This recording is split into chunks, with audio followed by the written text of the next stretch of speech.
ಗುರು ಇಲ್ಲಿ local taxi ಕೂಡ BMW, Benz, ಆಡಿನ ಯೂಸ್ ಮಾಡ್ತಾರೆ. ಗುರು ಖುಷಿ ವಿಚಾರ ಏನ್ ಗೊತ್ತಾ, ಜರ್ಮನಿಯಲ್ಲಿ ಈ ಕಡೆಯಿಂದ ಆ ಕಡೆ ನೋಡ್ರಿ, ಆ ಕಡೆಯಿಂದ ಈ ಕಡೆ ನೋಡ್ರಿ, ಒಳ್ಳೆ ಕಾರ್ಗಳು ನೋಡಿ. ನನ್ನ ಹಿಂದೆಗಡೆ ಒಂದು ಬೆಂಟ್ಲಿ ನಿಂತಿದೆ.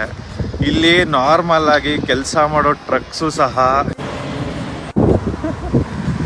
ಎಲ್ಲ ಬೆನ್ಸು, BMW, ಆಡಿನೇ ಇರುತ್ತೆ ಗುರು ಇಲ್ಲಿ.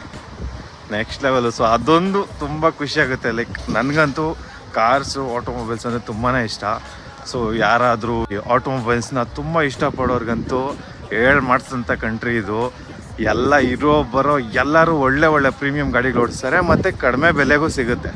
ಇವಾಗ ಫಾರ್ ಎಕ್ಸಾಂಪಲ್ ಇಲ್ಲಿ ಗಾಡಿ ನಾನು 30 ಲಕ್ಷಕ್ಕೆ ಇಲ್ಲಿ ತಗೊಂತೀನಿ ಅಂದರೆ ಸೇಮ್ ಗಾಡಿ ಇಂಡಿಯಾದಲ್ಲಿ ಹತ್ತತ್ರ 1 ಕೋಟಿಗೆ ಹೋಗುತ್ತೆ. ನಿಮ್ಮ ಫ್ರೆಂಡ್ಸ್ ಗ್ಯಾಂಗಲ್ಲಿ ಯಾರಾದರೂ ತುಂಬ ಇಷ್ಟಪಡೋರು ಇದ್ದರೆ ಅವ್ರನ್ನ ಟ್ಯಾಗ್ ಮಾಡಿ, ಒಂದು ಲೈಕ್ನ ಮಾಡಿ. ನೆಕ್ಸ್ಟ್ ವಿಡಿಯೋದಲ್ಲಿ ಸಿಗ್ತೀನಿ. Love you all, take care. ಜೈ ಹಿಂದ್, ಜೈ ಕರ್ನಾಟಕ.